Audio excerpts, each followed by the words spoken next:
번째 말씀입니다. 빌하와 실바의 아들들을 향한 야곱의 유언이라는 제목으로 함께 창세기 49장 16절에서 21절까지 말씀 함께 나누도록 하겠습니다. 이탈리아의 피렌체에 가보면 미켈란젤로의 걸작 중에 하나인 다비드 상이 있습니다. 아마 곳곳에 이러한 상들이 있긴 있겠지만 진품 원본은 이 이탈리아 피렌체에 있습니다. 대리석으로 다듬어진 이 조각상은 인류 역사상 가장 완벽한 비율과 아름다움을 자랑하는 예술품으로 꼽히고 있습니다.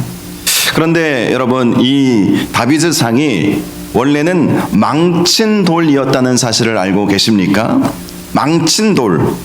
본래 이 대리석 덩어리는 미켈란젤로가 조각하기 40년 전에 이고스티노라는 다른 조각가가 작업을 하다가 실수를 하는 바람에 이 깊은 흠집이 난 돌이었습니다. 그래서 그는 이제 쓸모없게 되었다 하며 창고 구석에 그 돌을 방치해 놓았던 것입니다. 사람들은 그 돌을 보면서 거친 흉물이라고 불렀고 아무도 거들떠보지 않았습니다. 하지만 미켈란젤로는 그 버려진 돌 안에서 다비드를 보게 되었던 것입니다. 그는 말합니다. 나는 돌 속에 갇혀있는 천사를 보았고 그가 자유롭게 될 때까지 돌을 깎아냈을 뿐이다. 그 안에 담겨진 귀한 것을 보았다는 것이지요. 다른 사람들은 그 돌을 거추장스럽게 여기고 흉물처럼 여기고 실패한 돌로 여겼지만 미켈란젤로는 그 돌에 담겨져 있는 귀한 것을 보게 되었다는 것입니다. 그 안에 천사를 보았고 그가 자유롭게 될 때까지 그 돌을 깎아냈던 것입니다.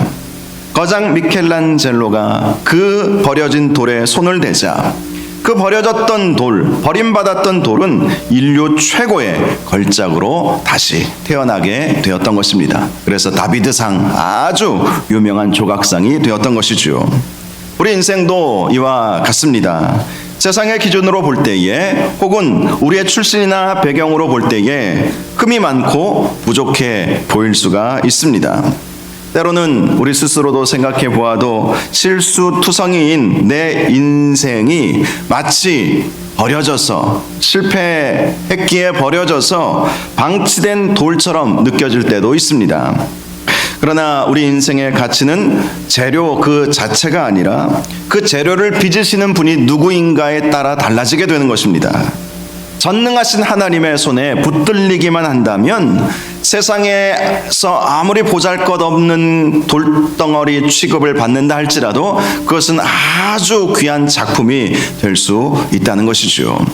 그 버려진 돌 한 덩어리가 미켈란젤로의 손에 의해서 아주 유명한 명작이 될 수 있었던 것처럼 우리가 하나님의 손에 붙들리게 되면 가장 위대한 걸작품이 될 수 있다는 사실을 항상 기억하시기를 바랍니다. 오늘 우리가 함께 살펴볼 말씀은 야곱의 유언 중에서도 아주 특별한 의미를 가지고 있습니다. 지난 시간에 우리는 이 레아의 아들 6명에 대한 야곱의 예언들을 살펴보았습니다. 루벤, 시므온, 레위, 유다, 스불론, 이사갈에 대한 야곱의 예언을 살펴보았습니다. 오늘 본문인 16절부터 21절까지 말씀은 야곱의 첩이었던 빌하와 실바가 낳은 네 아들에 대한 예언의 말씀이 나와 있습니다. 단, 갓, 아셀, 납달리를 향한 축복과 예언의 말씀이 나와 있는 것입니다. 당시 고대 근동의 문화에서 첩의 자식, 즉 서자들은 본처의 아들들에 비해 그 지위가 현격히 낮았습니다. 우리나라도 옛날에 다 그랬죠. 왕족 외에는 다 일반 양반가에서도 서자들은 굉장히 신분이 낮지 않았습니까? 상속권에서 배제되거나 종과 다름없는 취급을 받기도 했습니다. 이 성경에 보면 처음 서자로 등장한 사람이 이스마엘이죠. 아브라함의 아들 이스마엘. 그는 첩의 아들로 태어났습니다. 그런데 후에 이삭이 태어난 것입니다. 그래서 결국 이 이스마엘은 아브라함의 장남이기는 했지만 서자였기에 아브라함의 유산을 제대로 물려받지 못하고 하갈과 함께 쫓겨나 버리는 일이 있지 않았습니까? 이것이 당시 고대 근동의 자연스러운 모습이었던 것입니다. 그러므로 빌하와 실바의 소생들인 단, 갓, 아셀, 납달리는 인간적인 관점에서 보면 이들은 주류가 아니에요. 정실 부인의 소생이 아니었기에 주류가 아니었습니다. 이들은 비주류로 취급받을 수밖에 없었고요. 앞으로 이루어지게 될 이스라엘이라고 하는 거대한 공동체 안에서도 소외될 수밖에 없는 사람들이었습니다. 하지만 놀랍게도 야곱은 그 첩의 아들, 이 네 아들을 불렀습니다. 그들도 함께 불렀습니다. 그리고 너는 첩의 아들들이니 너희에게 줄 말이 없다, 이렇게 말하지 아니하고 하나님께서 야곱의 입을 통해서 이 네 명의 아들들에게도 이스라엘의 12지파로서 당당한 지위와 기업을 약속해 주셨던 것이죠. 이것은 전적으로 하나님의 은혜인 것입니다. 세상에서는 주목받지 못했지만 하나님은 이들을 주목하셨다는 것입니다. 사도 바울은 고린도전서 1장 27절에서 29절에서 이런 말씀을 했습니다. 하나님께서 세상에 미련한 것들을 택하사 지혜 있는 자들을 부끄럽게 하시려고, 세상에 약한 것을 택하사 강한 자들을 부끄럽게 하시며, 하나님께서 세상에 천한 것들과 멸시받는 것들과 없는 것들을 택하사 있는 것들을 폐하려 하시나니 이는 아무 육체라도 하나님 앞에서 자랑하지 못하게 하려 하심이라. 하나님께서 세상에 약한 것들, 천한 것들, 멸시받는 것들, 없는 것들을 택하셔서 그것을 사용하시는 이유는 아무도 하나님 앞에서 자랑하지 못하게 하기 위해서라는 것입니다. 그러므로 저와 여러분이 하나님 앞에 부름을 받고 하나님 앞에 쓰임을 받고 있다면 우리의 자랑거리를 내세울 것이 아니라 더욱 겸손하게 나같이 연약하고 부족한 나를 하나님께서 부르시고 하나님의 자녀 삼아주시고 하나님께서 쓰시는구나, 이렇게 생각하시면서 겸손하게 주님께서 맡겨주신 사명을 잘 감당을 해야 할 것입니다. 먼저 단을 향한 야곱의 예언을 살펴보겠습니다. 16절 말씀을 보면 단은 이스라엘의 한 지파같이 그의 백성을 심판하리로다, 이렇게 예언의 말씀을 하고 있습니다. 단이라는 이름의 뜻은 심판하다, 억울함을 풀다, 이런 의미를 가지고 있습니다. 라헬이 아이를 낳지 못해서 여종 비라를 통해서 단을 낳았을 때에 하나님이 내 억울함을 푸셨도다 하면서 지은 이름이 바로 이 단이라는 이름입니다. 야곱은 지금 단을 향해서 너는 이스라엘의 한 지파와 같이 될 것이다, 이렇게 말씀을 하고 있다는 것입니다. 이것은 그가 비록 첩의 아들이지만 결코 열등하지 않으며 다른 형제들과 동등한 권위와 자격을 가진 독립된 지파가 될 것임을 선포하는 것이었습니다.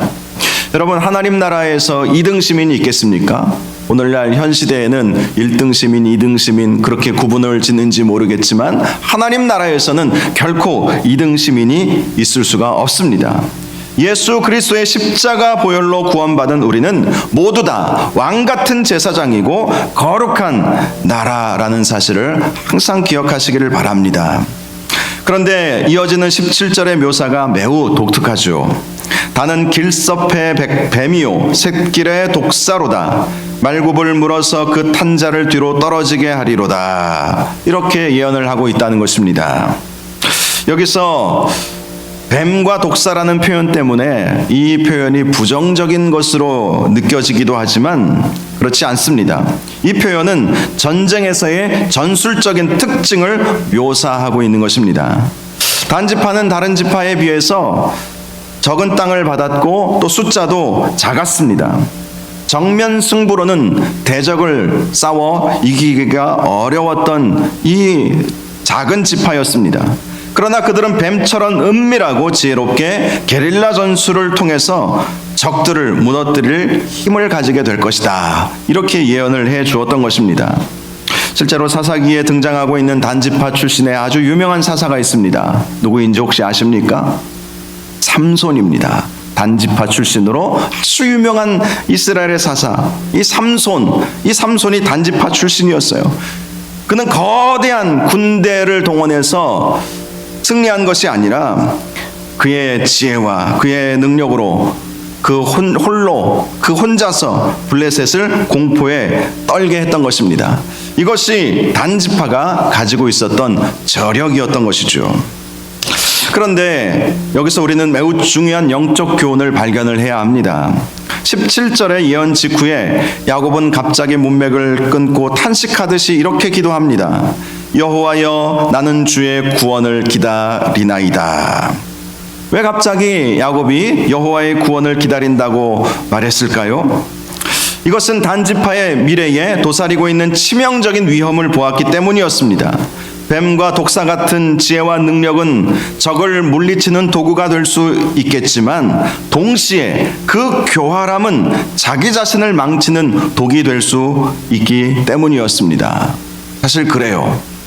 우리가 아무리 지혜롭고 아무리 현명해도 그것이 하나님께 쓰임받지 않는다면 오히려 그것이 나를 망치게 할 수 있다는 것을 우리는 기억해야 합니다. 그래서 여러분 스스로 똑똑하다, 많이 배웠다, 많이 가지고 있다, 혹시 이런 분들이 계시다면, 제가 보니까 별로 없으신 것 같긴 하지만 이런 분들이 계시다면 더 겸손해야 하는 거예요. 우리가 가지고 있는 그 능력이 오히려 나를 망치는 도구로 사용될 수가 있습니다. 다른 사람들보다 내가 말주변이 더 많고 다른 사람들보다 사리분별이 더 명확하게 분석할 수 있고, 이런 것들이 오히려 나에게 독이 될 때가 참 많이 있다는 것입니다. 실제로 사사기 18장을 보면 훗날 단지파는 이스라엘 역사에서 가장 먼저 우상 숭배에 빠진 지파가 되어버렸습니다. 그들의 그 지혜, 뱀처럼 지혜롭고 교활하고 그들에게는 그것이 다른 적들을 이길 수 있는 힘이 되었겠지만 그 교만으로 인해서 그들은 가장 먼저 우상 숭배에 빠져버렸던 것입니다. 특별히 요한계시록 7장에 보면요, 수많은 지파, 수많은 사람들이 주님 앞에 나오는데 단지파의 이름이 없어요. 루벤 지파, 갓 지파, 그 다른 요셉 지파를 비롯해서 다른 11개의 지파의 명단은 나오는데 이 갓 지파의 이름이 사라져 버린 거예요. 없어져 버린 거예요. 이 단지파가 없어져 버린 거예요.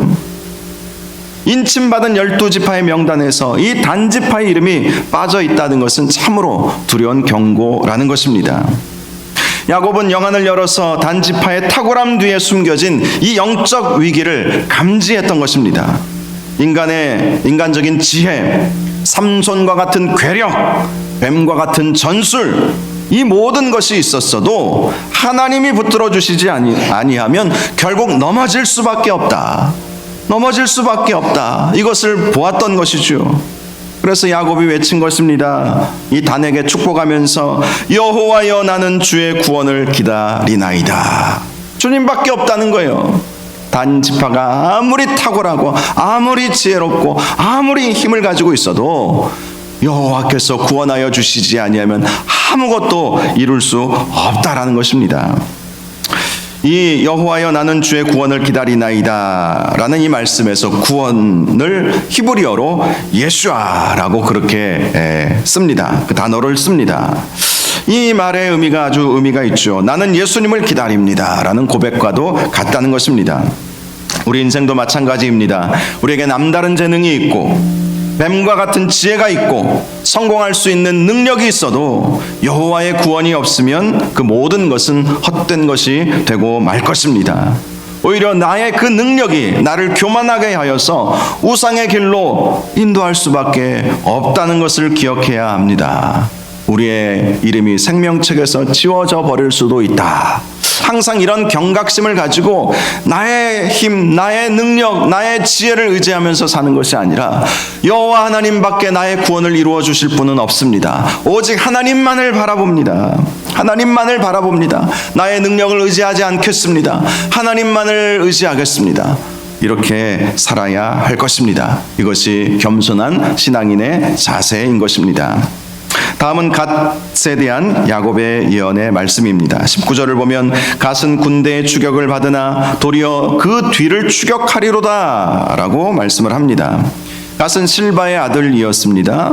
갓의 이름의 뜻은 복됨, 행운이라는 뜻도 있지만 본문에서는 이 발음의 유희를 통해서 군대 혹은 습격이라는 의미와 연결짓고 있습니다.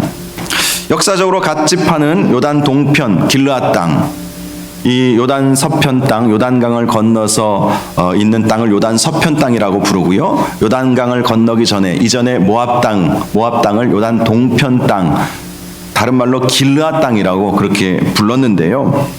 이 갓 지파는 바로 그 길르앗 땅을 기업으로 받은 것입니다. 요단 동편 땅은 목축하기에는 좋았지만 지리적으로는 외세의 침략에 늘 노출되어 있었습니다. 전쟁을 참 많이 했던 지파가 이 갓 지파였죠. 실제로 이 길르앗 땅은 암몬, 모압, 아람 군대들이 수시로 쳐들어오기도 했습니다.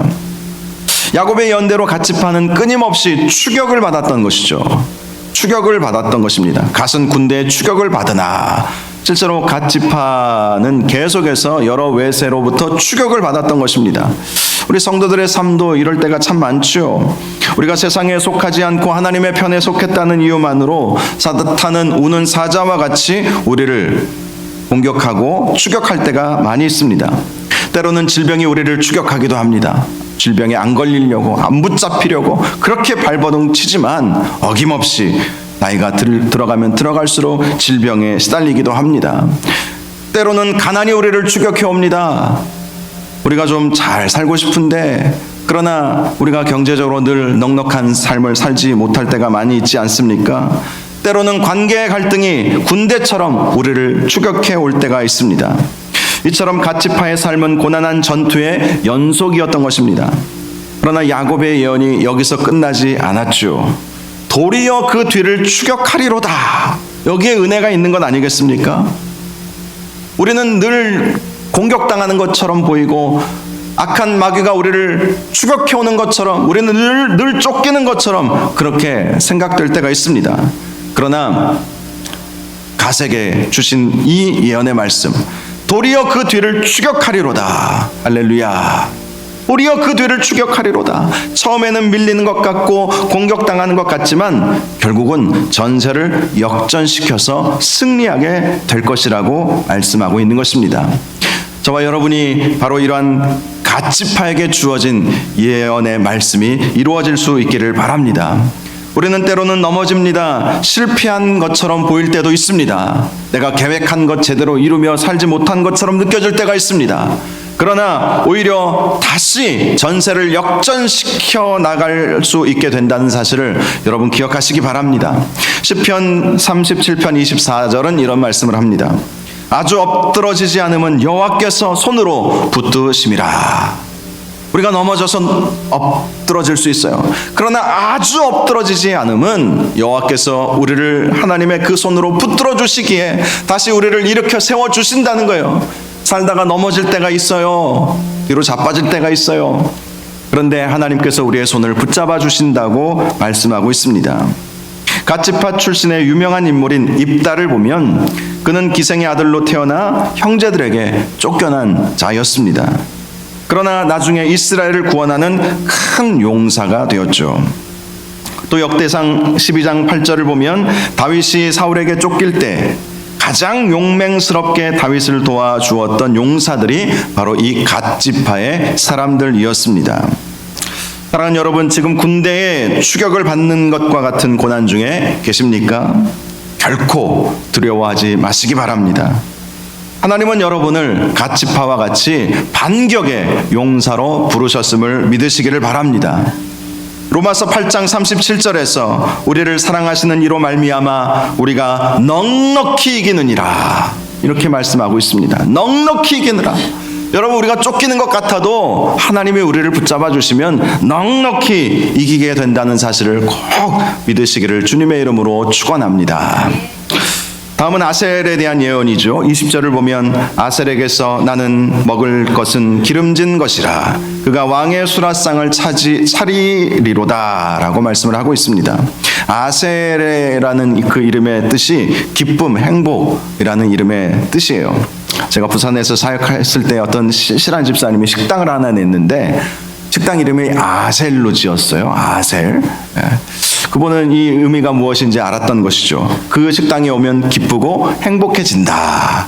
그래서 이제 그 이름으로 지었던 기억이 나는데요. 이 예언대로 아셀 지파는 가나안 땅 중에서 가장 비옥한 서북쪽 해안가 땅을 받았습니다. 갈멜산 근처의 평야지대를 이들은 기업으로 받게 되었던 것입니다. 그 땅은 올리브 기름이 많이 나고 밀 농사가 아주 잘 되는 풍요로운 땅이었습니다. 그런데 특별히 이 풍요로운 하나님의 은혜 가운데 이 아셀 지파가 해야 할 일에 대한 말씀이 이것이었습니다. 왕의 수라상을 차리리로다. 왕의 수라상을 차리리로다. 이 말씀은 그들이 생산해내는 이 모든 제품들이 최고급 왕의 수라상에 대접 올라간 정도라면 최고급이라는 것 아니겠습니까? 그들이 만들어내는 것은 항상 제일 좋은 것, 최고급의 품질을 가지고 있는 그런 것들을 만들어내게 된다는 것입니다.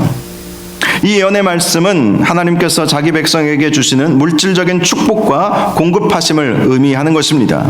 하나님은 우리의 영혼뿐만 아니라 우리의 육신의 필요도 채워주시는 분이시죠. 그래서 예수님이 우리에게 기도를 가르쳐 주셨을 때에 하늘에 계신 우리 아버지여 이름이 거룩히 여김을 받으시오며 나라가 임하오시며 뜻이 하늘에서 이루어진 것처럼 땅에서도 이루어지이다. 이것을 가르쳐 주시고 바로 이어서 우리에게 일용할 양식을 주옵시고 이렇게 기도하게 가르쳐 주셨던 것이죠. 우리가 영적 축복도 당연히 우리에게 필요하지만 우리의 육신의 필요도 분명히 채워져야 합니다. 물론 물질의 축복은 그 자체로서 목적이 되어서는 안 되겠죠. 무조건 돈 하다가 돈다 그러잖아요. 돈 하다가 돌아요. 돈은 인생이 됩니다. 여러분, 우리에게 하나님께서 복을 주셨다면 우리가 어떻게 해야 하겠습니까? 왕의 수라상을 차려야 한다는 거예요. 왕, 만왕의 왕이신 하나님을 위해 우리가 가진 것을 쓸 수 있어야 한다는 것입니다. 하나님의 나라와 하나님의 영광을 위하여 왕의 수라상을 차리리로다. 저는 저와 여러분에게 이 아셀에게 주어졌던 축복이 있기를 바랍니다. 물질적인 복도 많이 받으시기를 바랍니다. 경제적인 번영을 누리실 수 있기를 바랍니다. 그런데 더 중요한 것은 우리에게 주신 그것을 가지고 어떻게 해야 하는가? 내 밥상을 차리려다가 아니라 왕의 수라상을 차리는데 쓸 수 있어야 한다는 것이죠. 하나님이 주신 풍요로움은 나 혼자 배불리 먹고 즐기라고 주신 것이 아닙니다. 왕이신 하나님을 섬기고 하나님의 마음으로 이웃을 섬기라고 하나님께서 주셨다는 사실을 꼭 기억하시기를 바랍니다. 신약시대의 아셀 지파 출신으로 아주 유명한 사람이 한 사람 있는데요. 아기 예수님을 만났던 안나 선지자가 이 아셀 지파 출신이었습니다. 그녀는 성전을 떠나지 않고 주야로 금식하며 오실 메시아를 기다렸습니다. 아셀 지파는 물질의 풍요를 누렸지만 그중 경건한 남은 자들이 참된 왕이신 예수 그리스도를 기다리며 영적인 풍요를 사모했던 것입니다. 하나님께서 저와 여러분에게 많은 은혜를 주셨다면 꼭 그 은혜를 가지고 왕의 수라상을 차리고 또 메시아를 기다렸던 이 안나와 같이 주님의 임재를 사모하며 살아가실 수 있는 은혜가 있기를 주님의 이름으로 축복합니다. 이것이 진짜 아셀이에요. 아셀이 뭐예요? 기쁨, 행복. 이게 진짜 기쁨이요, 진짜 행복인 거예요. 왕의 수라상을 차릴 만큼 주님을 바라보고 하나님의 나라를 위해 살아갈 수 있다는 것, 이것이야말로 최고의 행복인 줄로 믿으시기를 바랍니다. 마지막으로 납달리에 대한 예언의 말씀입니다. 21절을 보면 납달리는 노인 암사슴이라 아름다운 소리를 바라는도다 라고 말씀을 합니다. 노인 암사슴이란 말의 의미는 억압에서 풀려나 자유롭고 활기차게 뛰어다니는 모습을 상징하고 있는 것입니다. 납달리 지파는 갈릴리 호수 서북쪽의 산악지대와 비옥한 땅을 차지했습니다. 지난주에 살펴보았던 스불론 지파, 스불론 땅과 이 납달리는 같이 붙어 있었죠. 사사기 5장 18절을 보면 그들은 얽매이지 않는 자유로운 기질을 가진 것으로 묘사를 하고 있습니다. 또 드보라와 바락의 시대에 가나안 왕 야빈과 싸울 때 목숨을 아끼지 않고 용감하게 헌신했던 지파이기도 했습니다. 그런데 이 예언의 절정은 이 말씀입니다. 아름다운 소리를 바라는도다.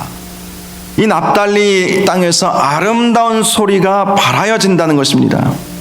이것은 오실 메시아에 대한 예언의 말씀이기도 하죠.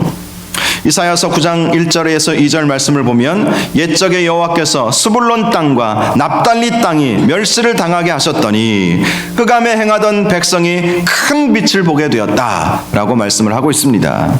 지난주에 말씀을 드렸던 것처럼 이 스불론 지파와 이 납달리 지파의 땅에 메시아께서 오셔서 그곳에서 공생의 사역을 시작함으로 이방의 갈릴리라고 불렸던 그곳이 흑암에 빛을 비추는 거룩한 땅이 되었던 것이죠. 예수님의 공생의 사역이 바로 이 스불론과 납달리 땅에서 시작이 되었던 것입니다. 바로 이곳이 오늘날 말하는 갈릴리 지역을 말하는 것입니다. 야곱이 예언한 아름다운 소리는 예수 그리스도의 복음을 의미하는 것이죠. 율법의 멍에에 매어 있던 자들, 죄와 사망의 사슬에 묶여 있던 자들이 예수 그리스도의 복음을 듣고 노인 암사슴처럼 자유를 얻게 될 것이라고 말씀하고 있는 것입니다. 실제로 납달리 땅 갈릴리에서 시작된 이 아름다운 복음의 소리는 예루살렘과 온 유대와 사마리아와 땅끝까지 퍼져나갔습니다. 그 결과 저와 여러분도 구원을 받게 된 것 아니겠습니까? 멸망받아 죽을 수밖에 없는 저와 여러분에게 이 납달리 땅에서 시작된 이 복음이 전하여짐으로 하나님의 자녀, 하나님의 백성이 되었던 것입니다. 사랑하는 여러분, 이 납달리와 같은 사명이 우리에게도 있음을 꼭 기억하시기를 바랍니다. 죄에서 해방된 우리는 이제 갇혀있는 것이 아니라 산을 넘는 암사슴처럼 세상을 향해 뛰어가야 할 것입니다. 그리고 우리의 입술로 아름다운 소리, 즉 복음, 생명의 복음을 전해야 할 것입니다. 우리의 입술이 불평과 불만이 아니라 사람을 살리고 격려하고 세우는 일에 쓰임을 받아야 할 것입니다. 예수님을 자랑하는 아름다운 소리를 우리의 입술로 선포해야 할 것입니다. 납달리가 바로 그러한 은혜가 있었다는 것입니다. 말씀을 맺겠습니다. 오늘 우리는 야곱의 유언을 통해서 비라와 실바의 아들들인 단과 갓과 아셀과 납달리의 미래를 보게 되었습니다. 그들은 인간적인 조건으로 볼 때에 서자 출신이었고 연약한 자들이었지만 하나님은 그들을 이스라엘의 존귀한 지파로 세우셨던 것입니다. 단 지파에게는 심판의 권위를 주셨으나 오직 주의 구원을 기다려야 함을 가르쳐 주셨습니다.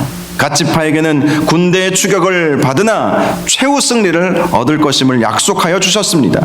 아셀 지파에게는 왕을 섬길 기름진 풍요를 주셨고 납달리 지파에게는 자유와 아름다운 복음의 소식을 맡겨 주셨습니다. 이 네 지파의 모습은 오늘날 우리 성도들의 다양한 모습을 보여주고 있는 것이기도 합니다.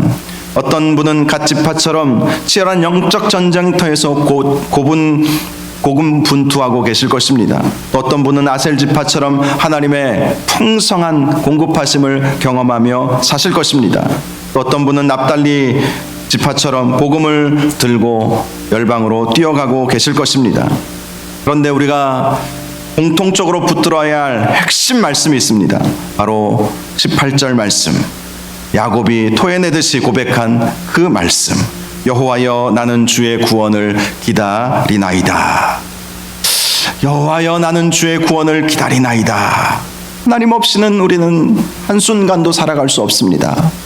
하나님 없이는 우리는 한 호흡도 숨을 쉴 수가 없습니다. 여호와여 나는 주의 구원을 기다리나이다. 우리의 단과 같은 지혜도, 우리의 갓과 같은 승리도, 우리의 아셀과 같은 풍요도, 우리의 납달리와 같은 자유도 오직 예수 그리스도의 구원이 없이는 아무런 의미가 없다는 사실을 기억해야 할 것입니다. 사랑하는 여러분, 세상의 기준이 여러분을 별 볼 일 없다고 평가하고 있습니까? 여러분을 비주류라고 평가하고 있습니까? 여러분의 배경이, 여러분의 현재 상황이 망친 돌이라고 평가받고 있습니까? 저자라고 평가받고 있습니까? 결코 낙심하지 마시기를 바랍니다. 하나님은 여러분을 통해서 왕의 수라상을 차리게 하실 것입니다. 승리의 깃발을 흔들게 하실 것입니다. 아름다운 복음을 전하는 존귀한 도구로 사용하실 것입니다. 나는 주의 구원을 기다리나이다. 이 말씀을 붙잡고 하나님 앞에 귀하게 쓰임받는 저와 여러분들 되시어서 우리의 삶을 추격해오는 모든 대적들이 물러가고 갇힌 것에서 풀려나 뛰노는 안사슴처럼 되고 기쁨으로 주님을 영화롭게 하는 복된 인생이 되시기를 주님의 이름으로 축원합니다. 우리 함께 찬양